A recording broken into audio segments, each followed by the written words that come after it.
हां 4.1 ओके. हां करा की. हां त्यांच्यापासून मेथेन ब्ल्यू आणि हे करा ट्रायब्युट वगैरे द्या, आपल्यापासून मेग्लोडाईन द्या. हां बस तेवढंच. हां वैविध्य.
बोला चला.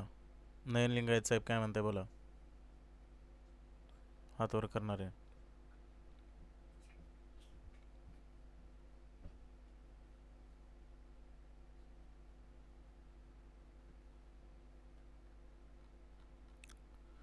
ठीक आहे सुरुवात करायची.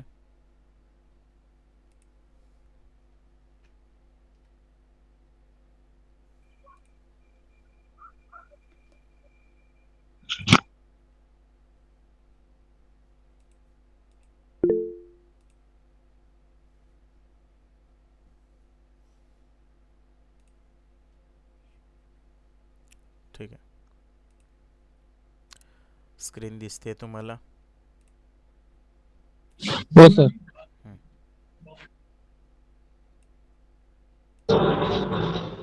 चला सगळ्यांनी आपले माईक बंद करा सगळ्यांनी. सुरू करूया आपण. पशुधन पर्यवेक्षक भरती ही 2026मध्ये दिवाळीपर्यंत सगळेजण आपापली पदं घेऊन बसतील परीक्षा देणारी लोक, अशी अपेक्षा आहे आणि अशा पद्धतीनं जाहिरातीसुद्धा निघण्याची शक्यता आहे. सो त्यामुळं तयारी तुमची ठेवणं अत्यंत महत्त्वाचं आहे. आणि हे जे काही इलेक्शन लागलेलं आहे, इलेक्शनची आचारसंहिता वगैरे लागलेली आहे, त्याच्यामध्ये त्या आचारसंहितेमुळं जो का विलंब होतो आहे तो आपल्यासाठी चांगला आहे असं समजून चाला. कारण का तर जागा निघायला आचारसंहिता संपल्या संपल्या लगेचच जाहिरात निघणार आहे आणि मग तयारीला लागण्यापेक्षा अगोदरच आपण शहाणं होऊन आतापासूनच तयारीला लागलो तर इतरांपेक्षा थोडं पुढं असण्याची शक्यता आहे. सो या कारणांमुळं आपण सुरुवात केलेली आहे आणि माझ्याकडं ग्रुपमध्ये असलेले आणि ऑनलाईनचे बॅच जे घेतलेले ते तर मला तर वाटतं की हे माझ्या संपर्कात असणारे किंवा माझ्या कॉन्टॅक्टमधले मला जे ऐकणारी लोक आहेत, माझ्या संपर्कात असणारे ग्रुपमध्ये असणारे त्यापैकी 5-6 जण तरी या भरतीमध्ये आणि सरळ भरती आहे. त्यामुळं काही टेन्शन घ्यायची आवश्यकता नाही. जरी MPSCने जरी परीक्षा घेतली तरीसुद्धा ह्याला ग्रॅज्युएशनची आवश्यकता नाही ना कुठल्या एखाद्या हायर कोर्सची आवश्यकता नाही किंवा BVSC वगैरे ह्या डिग्रीची कोणती आवश्यकता नाही. सगळे डाऊट क्लिअर करायचे आहेत आणि अभ्यासाला लागायचं आहे.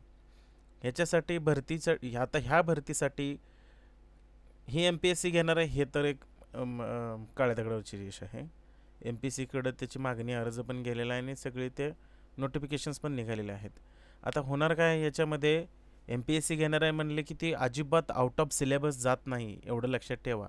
आणि आपण LMDPमध्ये जे काही अभ्यासक्रम ऐकलेला आहे किंवा शिकलेला आहे त्या अभ्यासक्रमाच्या आधारावरच परीक्षा होते हे एवढं लक्षात ठेवा. फक्त बाहेरचं काय असणार आहे, चालू घडामोडी बाहेरच्या असणार आहेत, शासकीय योजना बाहेरच्या असणार आहेत आणि त्याचबरोबर जे काय आता जनरल नॉलेज असणार आहे ते तेवढं सिलेबसच्या बाहेरचं असणार आहे.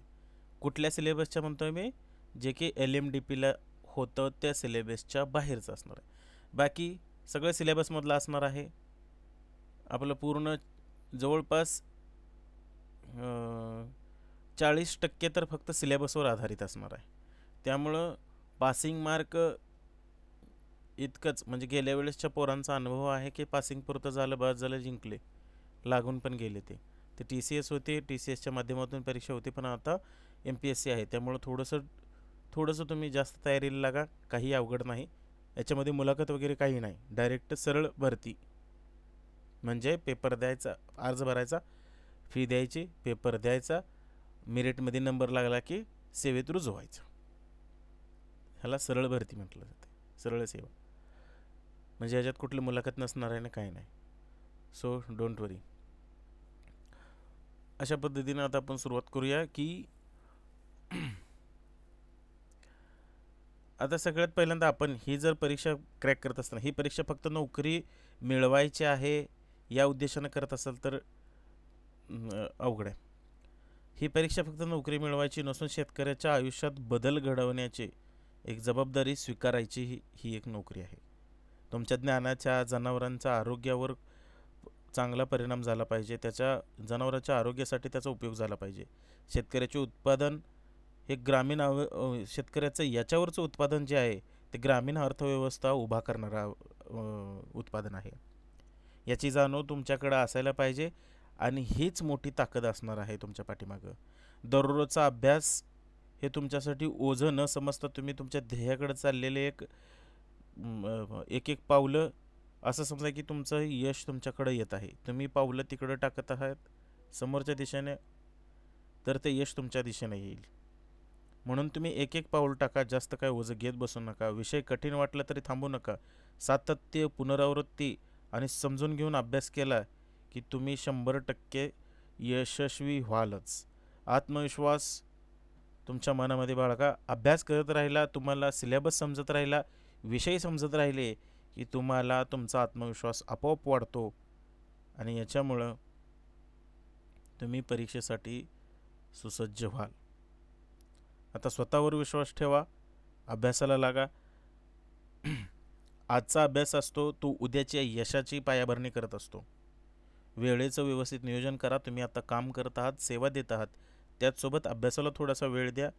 स्वतःचं मूल्यांकन करा आणि प्रत्येक दिवसाचा शेवट, दिवसभर काय केलं आहे त्याचा लेखाजोखा, आणि शेवटी आता तुम्ही जेव्हा निद्रास्थानावर पोचता, जेव्हा झोपण्याची तयारी करता, तेव्हा अभ्यासासाठी थोडा तरी वेळ द्या. सुरू करूया आजच्या विषयाला. पशुधन परिवेक्षक भरती 2026मध्ये 100% होणार आहे.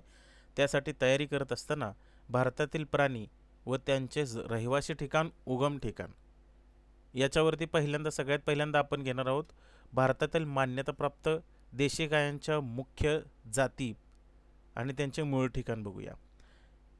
गीर नावाच्या जातीची जी गाय आहे ती तुम्हाला सगळ्यांना माहितीच आहे. ही गुजरात, सौराष्ट्र या ठिकाणी असलेली सगळ्यांना ज्ञात आहे. तिची वळलेली शिंग, उंच कपाळ आणि उष्णतेस सहनशील, म्हणजे तिला बाहेरची उष्णता जरी असली तरी ते सहन होऊ शकते अशी गाय आहे. दुधात तिच्या फॅटचं प्रमाण चांगलं आहे. रोगप्रतिकारक शक्ती तिच्याकडे चांगली आहे. कमी चाऱ्यावर चांगलं उत्पादन देते. शांत स्वभाव असल्यामुळं व्यवस्थापनात सोपं येतं आणि त्याला गीर गाईला संकरित करताना अतिशय सोपं जातं. त्यानंतर पुढची जी जात आहे ती आहे सहीवाल. ही पंजाब आणि हरियाणा या प्रांतामध्ये आढळून येते. उष्ण दमट हवामानास ते अनुकूल असते. सातत्यपूर्ण दुग्ध उत्पादन, मजबूत फलप्रजनन क्षमता असलेली ती गाय आहे. रोग प्रतिकार चांगला आणि व्यापारासह दुग्ध व्यवसायासाठी या गायीवर जास्त विश्वास ठेवला जातो. हिचं आयुष्य दीर्घकाळ असतं आणि ती आजाराला कमी बळावते. त्यामुळे सहीवाल गायी ह्या पंजाब आणि हरियाणा प्रांतामध्ये जास्त आढळून येतात. रेड सिंधी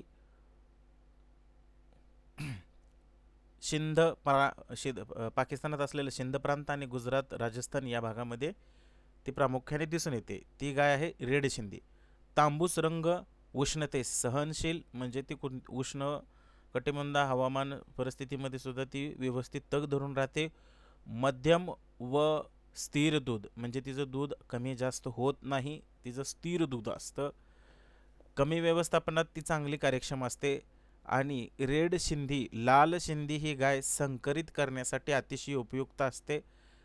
आजारांना ती तुलनेने कमी बळावते.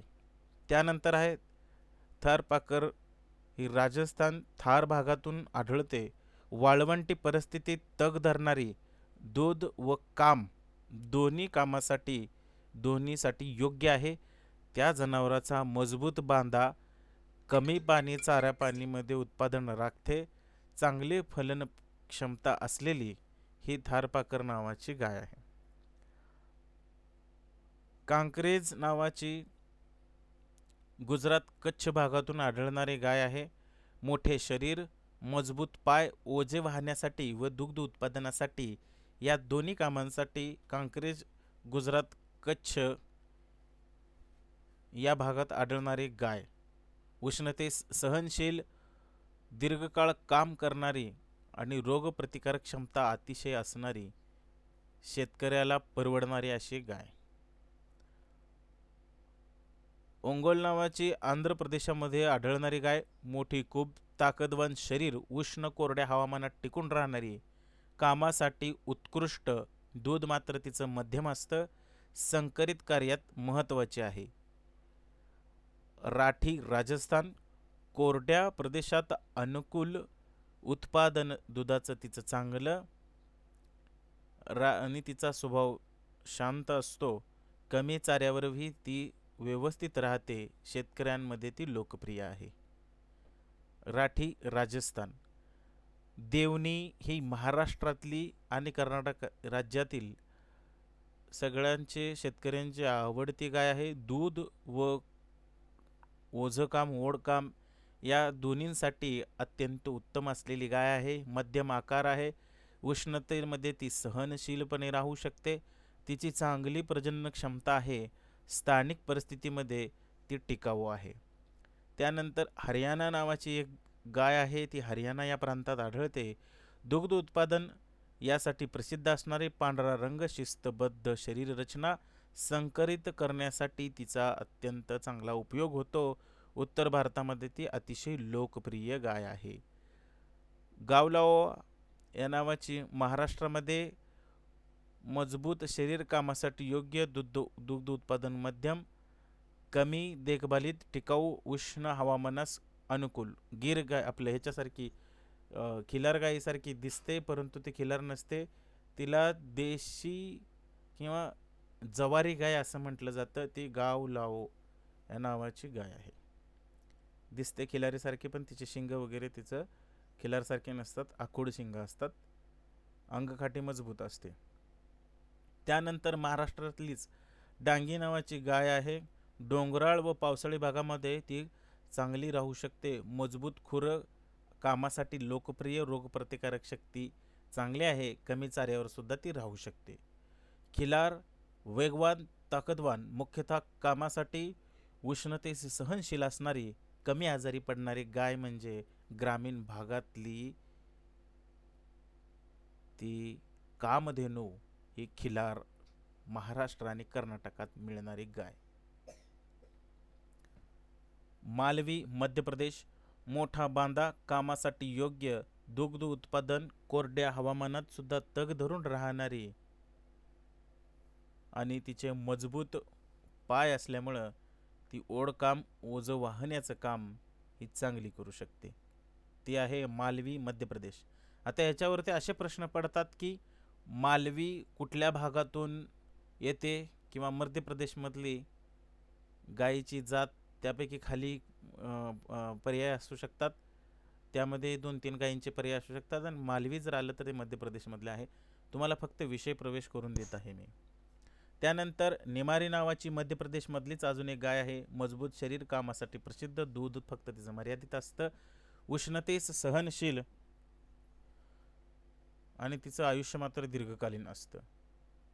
केन काथा नावाची ही उत्तर प्रदेशामधली गाय आहे. लहान आकार, कमी चारा लागतो, कामासाठी योग्य, स्थानिक परिस्थितीमध्ये टिकावून राहते आणि तिचा रोगप्रतिकारक शक्ती सुद्धा जास्त आहे. बछौर नावाची बिहारमधली गाय आहे.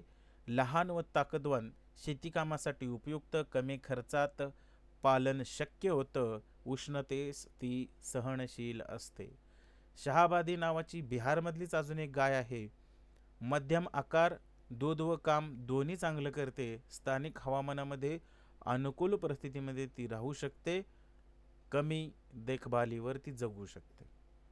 पोनवार नावाची उत्तर प्रदेशमधली गाय आहे. जंगल भागामध्ये ती राहते, मजबूत खुरे, कामासाठी योग्य, दूध मात्र तिचं कमी असतं, तिच्या वासरांपुरतं, रोगप्रतिकारक शक्ती मात्र अत्यंत चांगली असते. गंगातीरी ही उत्तर प्रदेशमधली दुग्ध उत्पादनासाठी चांगली, शांत स्वभाव, संकरितासाठी उपयुक्त, म्हणजे तिचं क्रॉस ब्रीडिंग करण्यासाठी उपयुक्त. संकरितासाठी म्हणलं की लक्षात ठेवायचं, क्रॉस ब्रीडिंगसाठी ती उपयुक्त ठरते. स्थानिक शेतकऱ्यांमध्ये ती अतिशय लोकप्रिय आहे. मोटू नावाची गाय आहे. ती ओडिशामधली, लहान आकार, डोंगराळ भागामध्ये अनुकूल राहते आणि कामासाठी उपयोगी, कमी चाऱ्यावर तग धरून राहते.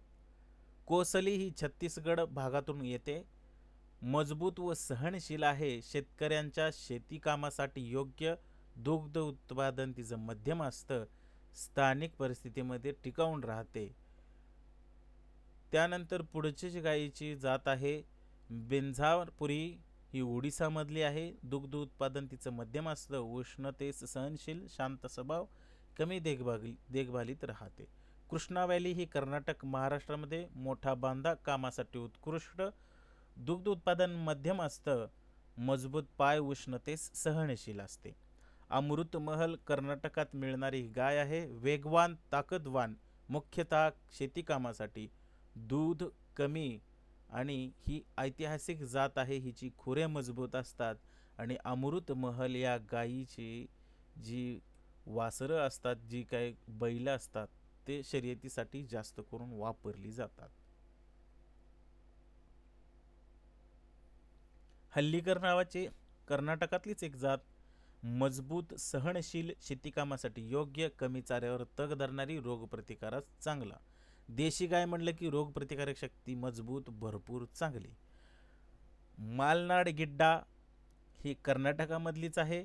लहान आकार, जंगल, डोंगर भागामध्ये अनुकूल राहते. दूध कमी, पण तिचं त्या दुधाची पौष्टिकता जास्त असते, कमी खर्चात तिचं पालन होतं.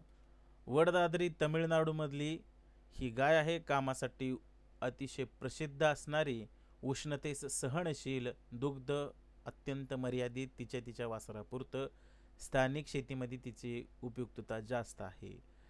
त्यानंतर कांगायम नावाची तमिळनाडूमधलीच एक गाय आहे. मजबूत शरीर, कामासाठी उत्कृष्ट, उष्ण हवामान या ठिकाणावरती अत्यंत चांगल्या प्रकारे राहू शकते. दुग्ध उत्पादन मात्र खूप कमी असतं तिच्या वासरापुरतं. त्यानंतर पुली कुलम नावाची ही तमिळनाडूमधली गाय आहे. स्थानिक परिस्थितीमध्ये तग धरणारी, दूध मर्यादित, कमी देखभाल, मजबूत खुरे. वेचूर नावाची ही केरळमधली गाय आहे. जगातील सर्वात लहान गाय, कमी चारा लागतो, दूध उत्पादन कमी आहे, परंतु त्या गायीच्या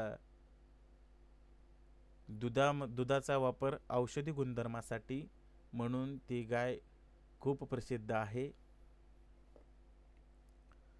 त्यानंतर पुढचे आहे कासारगोड. केरळ राज्यातून येणारी पुढची गाय कासारगोड. लहान आकार, दमट हवामानामध्ये ती चांगली राहू शकते. दुग्ध उत्पादन मध्यम असतं, कमी खर्चात तिचं पालन होतं. नागोरी नावाची राजस्थानमध्ये आहे. वेगवान, ओझे वाहण्यासाठी प्रसिद्ध, दूध कमी, वाळवंटी परिस्थितीमध्ये टिकाऊ राहणारी. मेवाती म्हणून परत एकदा महाराष्ट्रात राजस्थानमधली, माफ करा, मेवाती नावाची गाय ही राजस्थानामधून येते. दूध व काम ही दोन्ही तिचे दूध आणि काम या दोन्ही कामासाठी तिचा वापर होऊ शकतो. मध्यम आकार, उष्णतेस सहनशील, ग्रामीण भागात लोकप्रिय. सिरी नावाची सिक्कीममधून थंड हवामानात अनुकूल असणारी गाय, मजबूत शरीर, दूध मध्यम, पर्वतीय भागामध्ये उपयुक्त राहते. लाखिमी ही आसाममधली गाय आहे. दमट हवामानामध्ये ती टिकून राहू शकते. दुग्ध उत्पादन मध्यम आहे. स्थानिक रोगप्रतिकारक म्हणजे त्या आसामच्या हवामानामध्ये टिकून राहणारे तिचं रोगप्रतिकारक शक्ती तिथे चांगली आहे. कमी देखभालीमध्ये ती तग धरू शकते. त्यानंतर पिथौरागडी नावाची आहे. उत्तराखंडमधून डोंगराळ भागामध्ये अनुकूल परिस्थितीमध्ये सुद्धा ती राहू शकते. मजबूत खुरे, दूध मध्यम, स्थानिक शेतीस उपयुक्त असणारी अशी गाय आहे. तर ह्या काय होत्या भारतामधल्या देशी गायींच्या ब्रीड. यांच्यातलं मुख्य उद्दिष्ट किंवा त्यांचं मुख्य वैशिष्ट्य असं की त्यांची रोगप्रतिकारक शक्ती ही अत्यंत चांगली असते आणि त्या थोड्याशा संकरित करताना काही गायी संकरित करण्यासाठी अत्यंत चांगल्या म्हणून ओळखल्या जातात. त्यानंतर आता आपण पुढचा जो भाग घेणार आहोत,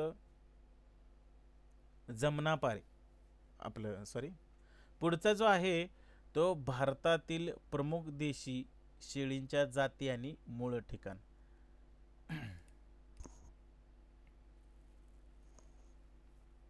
आहेत का जागे का झोपले? हो आहे सर. बोला सर. हो. पुढे जाऊया. भारतातील प्रमुख शेळी, त्यांच्या जाती आणि त्यांचं मूळ ठिकाण पाहूया. आता त्यातली पहिली शेळी आहे ती जमुनापारी नावाची उत्तर प्रदेशामधली शेळी आहे. आता माझं बोलताना कधी कधी गाई असं येऊ शकतं, तरी तुम्ही थोडंसं तुम्ही अवेअर राहा. तरी पण जमुनापारी नावाची शेळी उत्तर प्रदेशामधली आहे. भारताची सर्वात उंच शेळी. आता हे प्रश्न पडू शकतो बरं का. भारतातील सर्वात उंच शेळी, दुग्ध उत्पादन चांगले, लांब कान व उंच बांधा, मांस व दूध उत्पादनासाठी हिचं पालन होऊ शकतं. संकरित जातीसाठी हिचं आधारभूत आहे. उष्ण हवामानामध्ये तसेच तिचं थोडीशी सहनशीलता मध्यम होऊन जाते. उष्ण हवामानामध्ये तिची सहनशीलता कमी असते, मध्यम असते. तर गरिबांची गाय म्हणून ओळखली जाणारी जात लक्षात ठेवा. बिटल नावाची शेळी पंजाब प्रांतातून येते. दूध व मांस या दोन्ही हेतूंसाठी हिचं संगोपन केलं जातं. शरीर मजबूत, जमुनापारीसारखीच संरचना असते. दुग्ध व्यवसायासाठी योग्य चांगली वाढ दर असते तिची, म्हणजे तिची प्रजनन क्षमता आणि तिची पिल्लं देण्याची क्षमता चांगली असते. उत्तर भारतामध्ये ती अतिशय प्रिय आहे. त्यानंतर बार्बरी लहान आकाराची लवकर प्रजनन करणारी ही उत्तर प्रदेशामधली मांस उत्पादनासाठी अत्यंत उत्तम असलेली, कमी जागेत पालन शक्य होणारी, शहरी व उपनगरीय भागामध्ये उपयुक्त असणारी, खाद्यात रूपांतराची क्षमता चांगली असणारी बार्बरी ही उत्तर प्रदेशामधली शेळीची जात आहे. त्यानंतर कोरड्या व डोंगराळ भागामध्ये अनुकूल असणारी, मांसासाठी प्रसिद्ध, मजबूत खुरे, कमी चाऱ्यावर तग धरणारी, ग्रामीण भागात मोठ्या प्रमाणावर पाळली जाणारी ही सिरोही जातीची राजस्थानमधून येणारी शेळीची जात आहे. त्यानंतर आपल्या सगळ्यांची माहितीची ज्ञात असलेली शेळी म्हणजे उस्मानाबादी महाराष्ट्रातली शेळी. ती जी महाराष्ट्रातली लोकप्रिय जात आहे. मांस उत्पादन तिचं चांगलं असतं. उष्ण व कोरड्या हवामानामध्ये ती टिकून राहते. रोगप्रतिकारक शक्ती तिची चांगली असते. शेळीपालन व्यवसायासाठी योग्य आहे, कारण ती एका वेळेस 3 पिल्लांना जन्म देते आणि वर्षातून 2 वेळा व्यायते. त्यामुळं एका वर्षात तिची अर्धा डझन पिल्लं तयार होतात आणि कळप मोठा होण्यासाठी उस्मानाबादी शेळी आणि टेस्टसाठी सुद्धा चांगली आहे असं समजलं जातं. त्यामुळे महाराष्ट्रामध्ये शेळीपालन हा व्यवसाय करत असताना शेळीपालक लोकांची अत्यंत लोकप्रिय असलेली ही उस्मानाबादी शेळी. त्यानंतर मलाबारी ही केरळमधली तेलिचेरी नावानं ओळखली जाणारी शेळी आहे. ते दमट हवामानामध्ये उत्कृष्टपणे राहते. मांस व दूध उत्पादन या दोन्हीसाठी तिचं संगोपन केलं जातं. चांगली प्रजनन क्षमता असणारी, लवकर वाढ होणारी, दक्षिण भारतातील व्यापारिकदृष्ट्या महत्त्वाची असलेली मलाबारी नावाची तेलिचेरी शेळी ही केरळमध्ये आढळते. त्यानंतर ब्लॅक बंगाल पश्चिम बंगालमधली शेळी आहे. लहान पण अत्यंत मांसक्षम असणारी, त्वचा उच्च प्रतीची, लवकर प्रजनन होणारी, कमी चाऱ्यावर जास्त उत्पादन देणारी, गरीब शेतकऱ्यांसाठी अत्यंत फायदेशीर असलेली शेळी ब्लॅक बंगाल पश्चिम बंगालमधून येते, लक्षात ठेवा. त्यानंतर जाफराना नावाची ही राजस्थानामधली शेळी आहे. दुधाळ शेळी म्हणून ही प्रसिद्ध आहे. मोठा काळा शरीरबांध, दूध उत्पादन चांगले असते, शांत स्वभाव, व्यवस्थित व्यवस्थापन असेल तर उत्तम कामगिरी देते, त्याच्यातून उत्पादन चांगले मिळतं. गड्डी नावाची हिमाचल प्रदेशामधली शेळी आहे. हिमाचल प्रदेश म्हणलं की डोंगराळ व थंड हवामानामध्ये ती अनुकूल असते. मांस व लोकर उत्पादनासाठी ती चांगली समजली जाते. स्थलांतरित पद्धतीने हिचं पालन केलं जातं. मजबूत व ती सहनशील अशी जात आहे. त्यानंतर पुढची शेळीची जात आहे मारवाडी, राजस्थानमधून येते. कोरड्या भागात तग धरणारी, मांसासाठी योग्य, कमी पाणी कमी चाऱ्यावरती जगणारी, मजबूत शरीर असणारी, वाळवंटात राहणारी मारवाडी जातीची शेळी राजस्थानमधून येते. त्यानंतर सुरती आहे जी गुजरातमधून येते. दुग्ध उत्पादन चांगलं, पांढरा रंग ही तिची ओळख आहे. दमट हवामानामध्ये ती टिकून राहते, शांत स्वभाव. दुग्ध शेळी पालनासाठी हिचा वापर जास्त प्रमाणात केला जातो, हिचं पालन केलं जातं. आता मेहसाना, गुजरातमधली ही मेहसाना ही शेळीची सुद्धा जात आहे. आणि मेहसाना कशाची एक जात आहे अजून एक? कशाची? करेक्ट, म्हशीची. मेहसाना ही गुजरात भागातून येणारी, दूध व मांस या दोन्ही उत्पादनासाठी उपयुक्त असणारी शेळी सुरती व मारवाडी यांच्या संकरातून बनलेली मेहसाना नावाची शेळी आहे. उत्पादन क्षमता तिची चांगली आहे. व्यापारिक दृष्टिकोनातून ह्या शेळीचं हे पालन केलं जातं. कच्छी नावाची गुजरातमधून येणारी शेळी आहे. कोरड्या व क्षारयुक्त भागामध्ये तग धरणारी, मांसासाठी पाळली जाणारी, मजबूत शरीर असणारी, कमी व्यवस्थापनामध्ये सुद्धा टिकून राहणारी अशी शेळी कच्छी शेळी.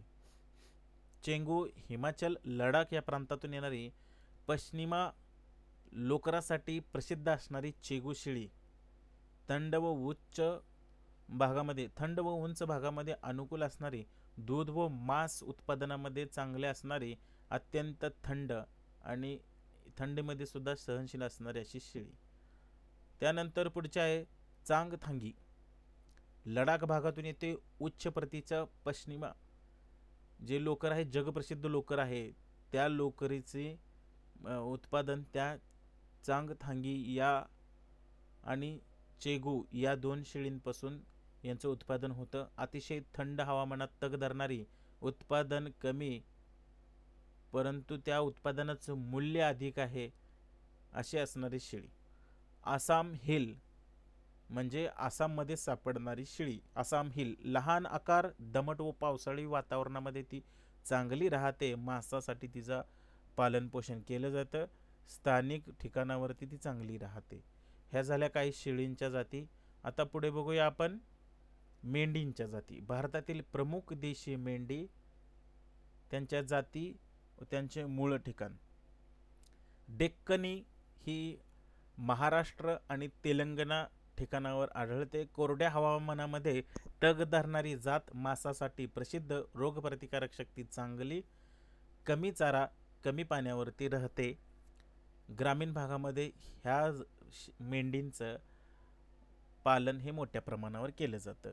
मारवाडी राजस्थानमधून येणारी ही मेंढी आहे. वाळवंटी परिस्थितीमध्ये अनुकूल राहते. मांस, लोकर या दोन्ही हेतूने हिचं पालन केलं जातं. मजबूत शरीर, कमी पाणी, चारा यावरती टिकते. उष्णतेस सहनशील असणारी अशी मेंढी मारवाडी राजस्थानमधून येणारी मेंढी. नेल्लोर नावाची आंध्र प्रदेशमधून येणारी ही मेंढी मोठी शरीर यष्टी, मांस उत्पादन जास्त असणारी, वेगवान वाढ, कमी वेळेमध्ये चांगली वाढ होणारी, व्यापारिक दृष्टिकोनातून मांस उद्योगासाठी या मेंढीचं पालन केलं जातं. उष्ण हवामानामध्ये तिची चांगली कामगिरी आहे. बेल्लारी कर्नाटकामध्ये प्रसिद्ध असणारी, मांस उत्पादनासाठी ही बेल्लार प्रांत कर्नाटकामध्ये प्रसिद्ध आहे.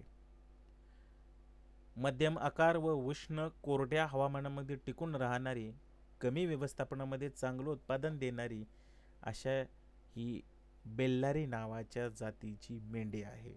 मांड्या नावाची कर्नाटक भागामध्ये लहान ते मध्यम आकारामध्ये हिचं आकार शरीर यष्टी आहे. मांस मऊ व चविष्ट असतं. लोकरमध्ये चांगल्या कमी वेळेमध्ये चांगल्या लोकरीचं वाढ होते. त्याचबरोबर या मेंढीची वाढ देखील चांगली असते. शेतकरी वर्गामध्ये ती लोकप्रिय अशी मांड्या जातीची मेंढी समजली जाते. कमी चाऱ्यावरती तिचं भरणपोषण होतं. त्यानंतर मेचेरी नावाची तमिळनाडूमधली आहे. ती मांस उत्पादनासाठी चांगली ओळखली जाते. मजबूत पाय, उष्ण हवामानामध्ये टिकून राहते. व्यापारिक दृष्टिकोनातून मेंढी पालन करायचं असेल तर मेचेरी नावाची ही तमिळनाडूमध्ये सापडणारी मेचेरी नावाची मेंढी. मद्रास रेड ही तमिळनाडूमधली लालसर रंग असणारी, मांसासाठी उत्कृष्ट, चांगली वाढ दर, कमी आजार असणारी, दक्षिण भारतातील सगळ्यात लोकप्रिय अशी मद्रास रेड नावाची तमिळनाडूमध्ये विशेषतः सापडणारी ही मद्रास रेड जातीची मेंढी. त्यानंतर रामनाड व्हाईट नावाची तमिळनाडूमधलीच अजून एक मेंढीची जात आहे. पांढरा रंग, मांस उत्पादन चांगलं, उष्णतेमध्ये ती चांगली राहते, कमी चाऱ्यावर जगते. गड्डी नावाची हिमाचल प्रदेशमधली पुढची मेंढी आहे. डोंगराळ व थंड हवामानामध्ये अनुकूल असणारी, लोकर व मांस उत्पादनासाठी पाळली जाणारी, स्थलांतरितेसाठी ही वापरली जाणारी शेळी आहे, मेंढी आहे. चांगथांगी लडाखमधली अतिशय थंड वातावरणामध्ये, थंड भागामध्ये तग धरणारी, पश्चिमा लोकरसाठी हे देखील मेंढी आहे बरं का. ही आता पश्चिमा लोकरसाठी मेंढी प्रसिद्ध असणारी चांगथांगी. उत्पादन कमी, आर्थिक मूल्य जास्त. मुझफ्फरनगरी ही उत्तर प्रदेशमधली मोठी मेंढी, मांस व लोकर या दोन्ही उत्पादनासाठी हिचं पालन केलं जातं. जलद वाढ, उत्तर भारतामध्ये व्यापारिक दृष्टिकोनातून ह्या मेंढीला जास्त पाळलं जातं. मुझफ्फरनगरी उत्तर प्रदेश. चोकला राजस्थान. उत्तम दर्जाचं लोकर वाळवंटी भागामध्ये अनुकूल असणारी, मांस उत्पादनामध्ये सुद्धा चांगली असणारी मेंढी ही राजस्थानमधली चोकला मेंढी. आणि ह्या मेंढीला पारंपरिक महत्त्व सुद्धा आहे. जैसलमेरी ही राजस्थानमधलीच मेंढी आहे. वाळवंटात कठीण परिस्थितीमध्ये ती टिकून राहते. लोकरीसाठी हे प्रसिद्ध आहे. मजबूत शरीर आणि कमी संसाधनामध्ये हिचं पालन होऊन जातं.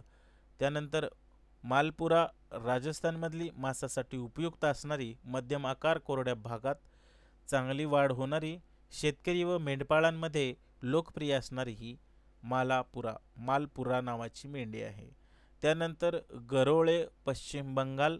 आकार लहान, जास्त पिल्ले देणारी, मांसासाठी हिचा वापर जास्त प्रमाणावर केलं जातं. जैविक संशोधनामध्ये हिचं महत्त्व चांगलं आहे. कुठली जात आहे? गरोळे पश्चिम बंगाल. त्यानंतर पाटणवाडी गुजरातमधली ही शेळी आहे. लोकर व मांस उत्पादनासाठी या दोन्ही उद्देशानं हिचं पालन केलं जातं. मध्यम ते मोठा आकार, कोरड्या हवामानामध्ये टिकून राहणारी, व्यावसायिक दृष्टिकोनातून मेंढपालांसाठी ही योग्य असणारी जात मेंढीची म्हणजे पाटणवाडी गुजराती. हे झालं मेंढींचं. आता आलो आपण म्हशींकडं. भारतातील प्रमुख म्हशींच्या जाती व त्यांचं मूळ ठिकाण. मुर्रा ही सगळ्यात लोकप्रिय असणारी, भारतातील सर्व ठिकाणी आढळणारी मुर्रा ही हरियाणा आणि पंजाब या प्रांतात सापडते. प्रांताचं मूळ उगम ठिकाण आहे तिचं मुर्रा. भारताची सर्वाधिक दुधाळ म्हैस म्हणून हिला ओळखलं जातं. दुधात फॅटचं प्रमाण चांगलं असतं. गोल वळलेली शिंग हे तिची ओळख आहे. व्यापारी व दुग्ध व्यवसायासाठी सर्वोत्तम असे समजली जाणारी मुर्रा जातीची म्हैस संकरित कार्यक्रमामध्ये मोठ्या प्रमाणावर हिचा वापर होतो. जाफराबादी म्हैस ही जगातील सगळ्यात मोठी म्हैस म्हणून ओळखली जाते बरं का. हा प्रश्न पडू शकतो. जाफराबादी म्हैस जगातील सगळ्यात मोठी म्हैस म्हणून ओळखली जाते. मोठी शरीरयष्टी, जाड व खाली वळलेले शिंग, उत्पादन चांगलं तिचं दुधाचं, उष्ण दमट हवामानामध्ये टिकून राहते. ग्रामीण व व्यापारिक पालनासाठी ही उपयुक्त आहे. त्यानंतर पुढची म्हैस आहे सुरती. गुजरातमधून आढळते.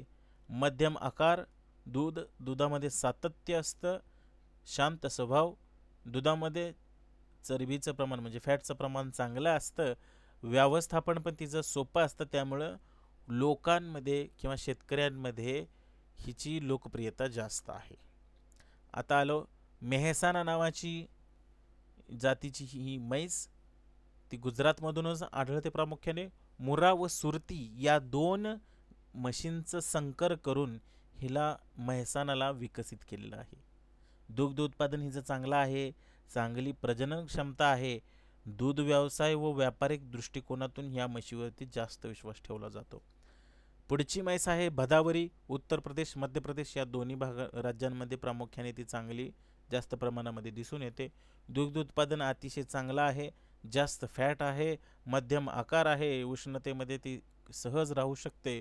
लोणी, तूप या उत्पादनासाठी तिचं पालन केलं जातं. त्यासाठी ती प्रसिद्ध आहे. नागपुरी म्हैस आहे. ती म्हैस महाराष्ट्र विदर्भामधून दिसून येते. लांब तलवारीसारखी शिंग असतात. मध्यम दुग्ध उत्पादन, उष्ण व कोरड्या भागामध्ये टिकून राहते. कमी व्यवस्थापनामध्ये तिचं पालन होऊन जातं. पंढरपुरी म्हैस आहे महाराष्ट्रामधलीच. लांब व वळणदार शिंग, दुग्ध उत्पादनासाठी ती चांगली असते. दुधामध्ये तिचं फॅटचं प्रमाण चांगलं आहे. दुष्काळी भागामध्ये तग धरणारी, स्थानिक शेतकऱ्यांमध्ये ती लोकप्रिय असणारी, आमच्याकडे सुद्धा चांगल्या मोठ्या प्रमाणावरती पंढरपुरी म्हशी आढळून येतात. त्यानंतर मराठवाडी, महाराष्ट्रामध्ये आढळणारी, मजबूत शरीर, मध्यम दूध उत्पादन, उष्ण हवामानामध्ये अनुकूल राहणारी, कमी चाऱ्यावर जगणारी, ग्रामीण दुग्ध व्यवसायासाठी उपयुक्त असणारी मराठवाडी म्हैस, ती महाराष्ट्रातून येते. त्यानंतर नील रावी ही पंजाब प्रांतातून येणारी म्हैस आहे. उच्च दूध उत्पादन, पांढरे डाग, अंगावरती ठळक असतात, शांत स्वभाव असतो. मुरानंतर दुसऱ्या क्रमांकामध्ये दुधाळ जात आहे. आता याच्यामध्ये दुधाचं उत्पादन चांगलं असतं. मी माझा एक इंस्टाग्रामवरती व्हिडिओ आहे बघा, ते डॉक्टरवरती संशय घेऊ नका. म्हणजे हे जरा असे जर्सी गायसारखी हिची वासरं दिसतात. ते ह्याचं आपलं एचएफचं वासरू आहे का म्हशीचं वासरू आहे, ह्याच्यामध्ये आपण फरक लवकर करू शकत नाही. त्यानंतर पुढची म्हैस आहे बन्नी नावाची, गुजरात कच्छमधून. ती अर्धवन्य परिस्थितीमध्ये तग धरते, म्हणजे वन्य भागामध्ये ते जंगल भागामध्ये ती चांगली राहते, गव्यासारखी दिसते. कमी चाऱ्यावर दूध देते, रोगप्रतिकारक शक्ती चांगली आहे, बदलत्या हवामानामध्ये टिकू शकते. त्यानंतर चिलिका नावाची ओडिशामधली म्हैस आहे. ती दमट व पाणथळ भागामध्ये अनुकूल राहते, मध्यम दूध उत्पादन, स्थानिक परिस्थितीवर टिकाऊ, कमी खर्चात तिचं पालन होतं. गोदावरी आंध्र प्रदेशामधली गाय आहे.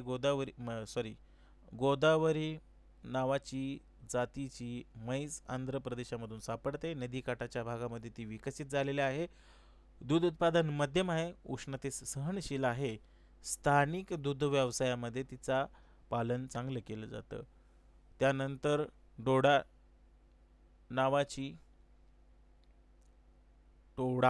नावाची तमिळनाडू निलगिरी भागामधली ही म्हैस आहे. दुर्मिळ आदिवासी जात आहे. दुधाचं प्रमाण कमी पण पौष्टिक आहे. थंड व डोंगराळ भागामध्ये ती अनुकूल आहे.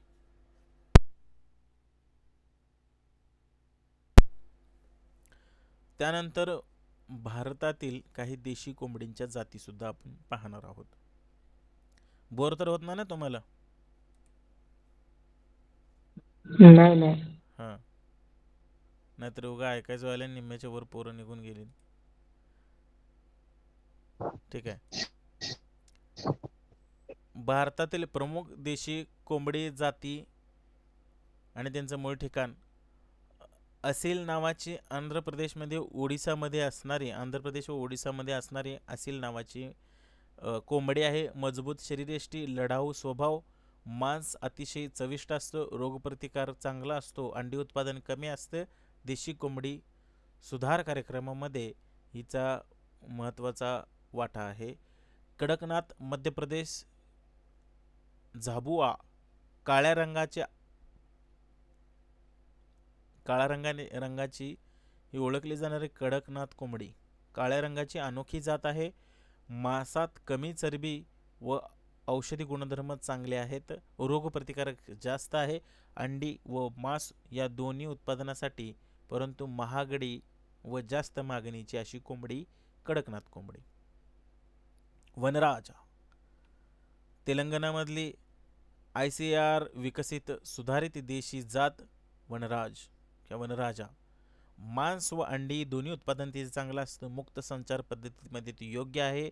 ग्रामीण कुक्कुटपालनासाठी ती अत्यंत अशी उपयुक्त असलेली वनराज तेलंगणामधून आढळणारी कोंबडी. ग्रामप्रिया ही तेलंगणामध्ये विकसित झालेली, अंडी उत्पादनासाठी विकसित केलेली, कमी खर्चात पालन शक्य असणारी, देशी वातावरणामध्ये टिकून राहणारी, लवकरात लवकर अंडी देणारी, ग्रामीण महिलांसाठी फायदेशीर असणारी अशी ग्रामप्रिया नावाने ओळखली जाणारी कोंबडी आहे.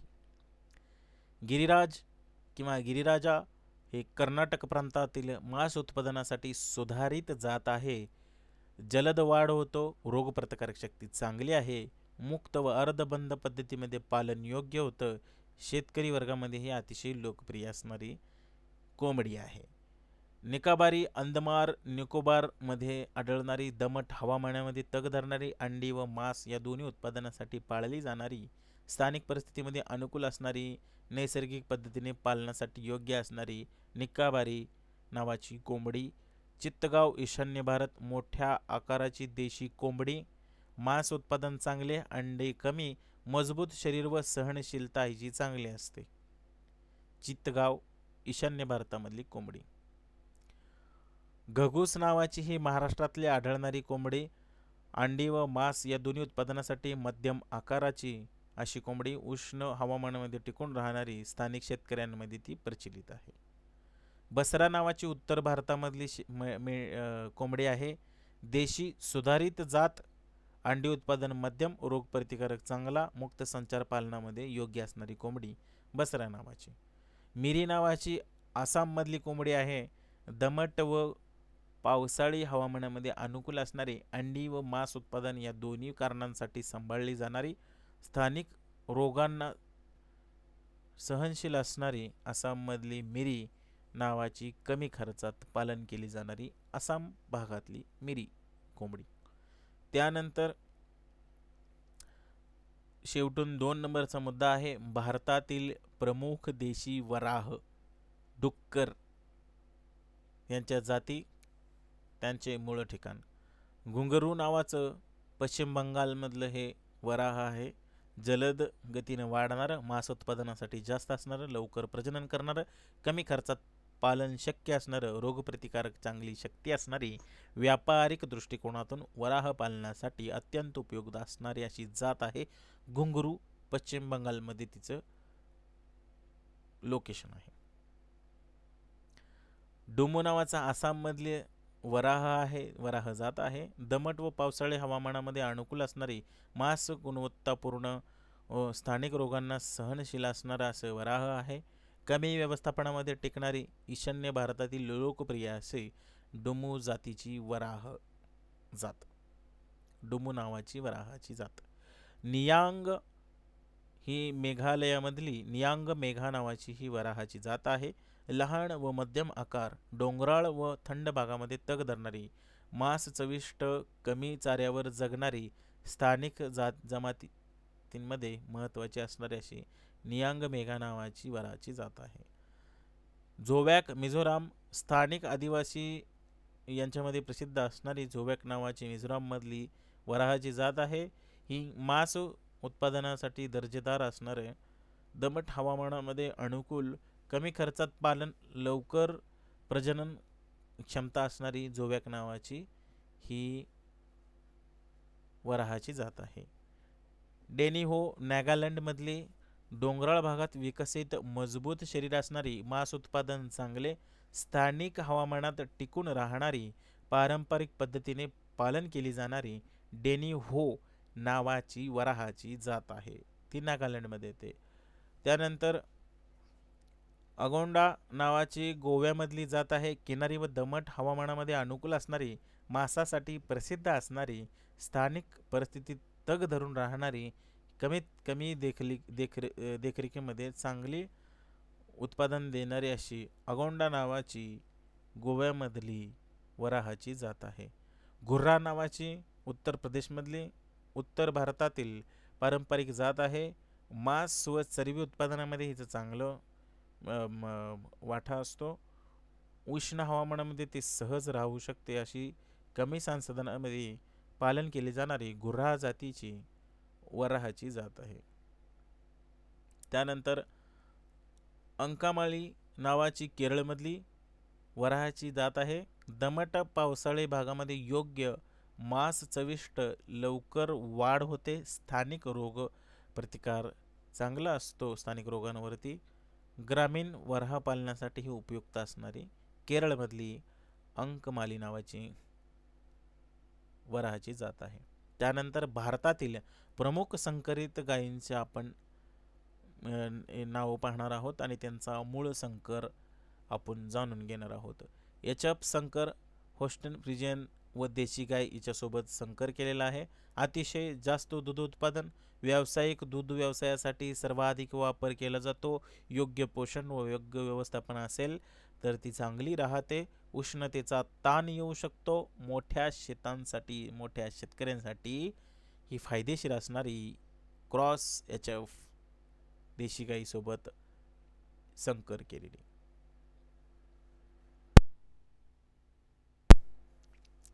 त्यानंतर जर्सी गाईचा देशी गायींसोबत संकर केलेला, दुधात चरबीचं प्रमाण म्हणजे फॅटचं प्रमाण चांगलं, कमी चाऱ्यावर चांगलं उत्पादन देते, उष्ण हवामानास तुलनेने सहनशील असणारी, लहान शेतकरी व कमी व्यवस्थापनामध्ये ग्रामीण दुग्ध व्यवसायासाठी अतिशय योग्य असलेली क्रॉस जर्सीचा देशी गाईसोबत केलेला संकर. ब्राऊन स्विस नावाची जी क्रॉस ब्रीड आहे देशी गाईसोबत तिचं संकर केलेलं आहे. दूध व शरीर आरोग्य तिचं चांगलं असतं, पाय व खुरे मजबूत असतात, मध्यम ते जास्त दूध उत्पादन देते, थंड व समशीतोष्ण भागामध्ये चांगली राहते. रेड डेन ही देशी गायीबरोबर संकर केलेली भारतामध्ये गाय आहे. तिचं दूध उत्पादन सातत्यपूर्ण असतं, प्रजनन तिचं चांगलं असतं, रोगप्रतिकारकच्या ती तुलनेने चांगला आहे, इतर गायींच्या तुलनेने तिचा रोगप्रतिकारक शक्ती चांगली आहे, मध्यम आकार आहे. व्यवस्थापन जर योग्य केलंस तर तिचं स्थिर नफा मिळवणारी अशी रेड डेन नावाची संकरित गाय आहे.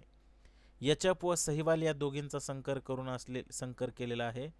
जास्त दूध व उष्णता सहनशीलता असणारी ही गाय आहे. व्यवस्थापनामध्ये व्यावसायिक दृष्टिकोनातून फार्ममध्ये लोकप्रिय असे आहे. पोषण नीट दिल्यास उत्कृष्ट उत्पादन देते. एचएफ आणि गिरला क्रॉस केलं जातं. दूध उत्पादनामध्ये वाढ, देशी रोगप्रतिकारक शक्ती, त्यामुळे ती गाय टिकून राहते. उष्णतेत तुलनेने ती स्थिर आहे, कुठल्याही उष्णतेमध्ये ती स्थिर राहू शकते. संकरित कार्यक्रमामध्ये मोठ्या प्रमाणावर या गायीचा वापर केला जातो. त्यानंतर जर्सी प्लस सहीवाल हे जास्त फॅट देणारे, चांगल्या दुधाचे आणि चांगली प्रजनन क्षमता असणारे, उष्ण दमट भागामध्ये उपयुक्त असणारी अशी लहान व मध्यम दुग्धशाळांसाठी वापर केली जाणारी गाय आहे, संकरित गाय. त्यानंतर लाल शिंदी आणि जर्सी यांचा कमी खर्चात समाधानकारक दूध मिळवण्यासाठी यांचा संकर केलेला आहे. उष्णतेमध्ये ती सहनशील राहते, ग्रामीण भागामध्ये टिकाऊन राहते, घरगुती दूध व्यवसायासाठी ती चांगली आहे. त्यानंतर पुढे आपण शेवटचा मुद्दा, आता भारतातील प्रमुख देशी कुत्र्यांच्या जाती आणि त्यांचं मूळ ठिकाण. सगळेजण गायींचं वगैरे सांगतात, परंतु कुत्र्याचं कोणी सांगत नाही. त्यामुळं पुढं जाऊया आपण. राजा पलायम नावाची तमिळनाडूमधली कुत्र्याची जात आहे. उंच, मजबूत व अतिशय निष्ठावान असं हे कुत्रा राखण व शिकारी कामासाठी प्रसिद्ध आहे. उष्ण हवामानामध्ये टिकून राहतं, कमी आजार, कुटुंबासाठी संरक्षक स्वभाव असतो. मुधोळ हाऊंड किंवा कारवानी नावाचं हे कुत्रा आपल्या इकडे महाराष्ट्रात ते प्रसिद्ध आहे. वेगवान आहे, सडपातळ शरीर, शिकारीसाठी उत्कृष्ट, कमी देखभाल लागतो, उष्ण व कोरड्या हवामानात टिकाऊ, ऐतिहासिक शाही असलेलं हे कुत्रं म्हणजे कारवानी कुत्रं. आपल्याला आता ह्या देशी कुत्र्यांच्या ब्रीडमधलं फक्त कारवानी हेच ब्रीड माहिती होतं, बरोबर आहे की नाही? काय आता 5-6 पुढं मी सांगेन तुम्हाला अजून. त्यानंतर चिप्पी राई नावाची तमिळनाडूमधलीच कुत्र्याची जात आहे. अतिशय जलद, चपळ, शिकार व पहारा करण्यासाठी हिचा वापर केला जातो. या कुत्र्याचा शांत पण सावध स्वभाव, कमी अन्नातही तग धरणारा. त्यानंतर पुढची जी कुत्र्याची जात आहे ती आहे कोंबाई, तमिळनाडूमधलीच. मजबूत जबडा, धाडशी स्वभाव, राखण व शिकार या दोन्ही कामासाठी ह्या कुत्र्याचं पालन केलं जातं. एकनिष्ठ व मालकनिष्ठ असा त्याचा स्वभाव असतो. उष्ण वातावरणामध्ये ते टिकू शकतं. त्यानंतर गड्डी कुत्रा हिमाचल प्रदेशमध्ये आहे. डोंगराळ व थंड हवामानामध्ये अनुकूल आहे. मेंढपाळांचं रक्षण करणारा, मेंढ्यांचं रक्षण करणारा, कळपाचं रक्षण करणारा असा कुत्रा. अतिशय निष्ठावान, साहसी, मोठं शरीर आणि दाट केस असलेलं तो देशी गड्डी कुत्रा हिमाचल प्रदेशमधला. त्यानंतर बाकरवाल नावाचं जम्मू काश्मीरमध्ये असणारा, थंड प्रदेशामध्ये तग धरणारा, कळपाच्या रक्षणासाठी मजबूत व धैर्यवान, अनोळखी व्यक्तींना सावध राहा असं टॅग लावण्यासारखा कुत्रा कुठला? बाकरवाल, जम्मू काश्मीरमधला. इंडियन स्पिट्झ संपूर्ण भारतामध्ये घरगुती पाळीव म्हणून लोकप्रिय कुत्रा. हुशार, चपळ, कमी देखभाल, हवामानामध्ये कोणत्याही हवामानामध्ये राहणारा, मुलांसोबत मैत्रीपूर्ण राहणारा असा इंडियन स्पीड्स. त्यानंतर रामपूर ग्रेहाउंड नावाचा हा उत्तर प्रदेशमधला कुत्रा आहे. वेगवान व देखणा शरीर व इतर क्रीडेसाठी त्याचा वापर, शांत स्वभाव, योग्य व्यायाम आवश्यक, उष्णतेस सहनशील.